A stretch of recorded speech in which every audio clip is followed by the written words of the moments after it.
কুদ্দুস, আজকে টার্গেট পূরণ না করলে তো চাকরি আমি খাইয়া দিমু। তোর ইরিং বিরিং তিরিং পং আমি ছুটাইবো। এই বইলা দিলাম। ওই টাকলুর বাচ্চা, তোর চাকরির গুষ্টি কিলাই। তোর এই ফকিন্নির চাকরি আমি করব না। আমি রিজাইন দিলাম। দূর হ টাকলুর বাচ্চা। ওই তোর কলিগ কইলো তুই নাকি চাকরি রিজাইন দিছস। আজকে আয় তুই বাসায়, তোর পিঠে লাথি মারবো। দেখবো তোর কত বড় হেডম আছে। কোনো কর্ম নাই। মুশি শ্বশুরকে বলেছিলাম জুতা সেলাইয়ের কামড়া শিখাইতে, ওইটাও শিখাই নাই। যদি তার কামাই ভাগ বসাই, কারণ কত আশা করে মুশির মায়াকে বিয়ে করেছিলাম একটা কর্মসন্ধানের সুযোগের লাগিয়ে, তাও আমার এই সুযোগটা কইরা দিল না রে সখিনার বাপ।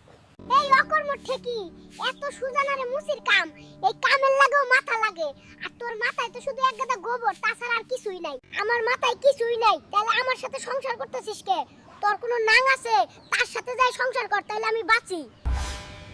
দেখ কুদ্দুস, কথায় কথায় কিন্তু নাং উঠাবি না। আর একবার যদি উঠাস তাহলে কিন্তু তোর এই সংসারে আগুন লাগাই চলে যাব। পরে দেখবি কেমন লাগে। ভাবি, আজকে আপনাকে অনেক সুন্দর লাগতেছে।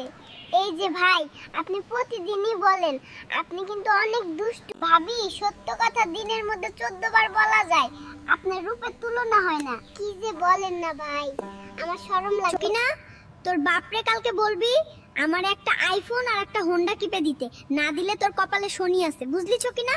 আমি তোরে ফোনটা কিনে দেই, তুই এগুলা বেইচা নেশা পানি আর জুয়া খেলবি।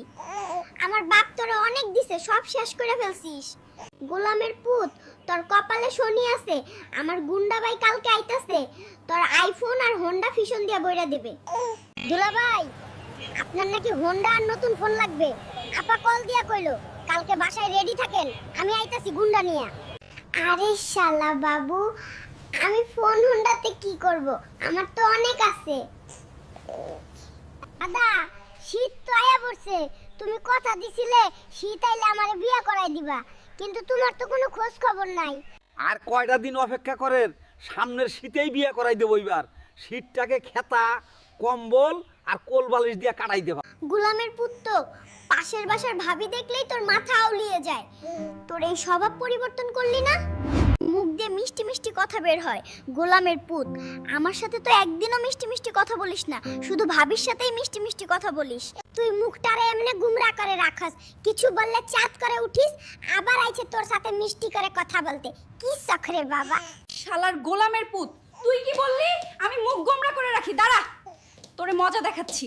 বাঁচাও আমারে। কেউ বাঁচাও। আপু, মেয়েদের বুদ্ধি নাকি হাঁটুর নিচে থাকে, কথাটা কি সত্যি? কে বলেছে এই কথা?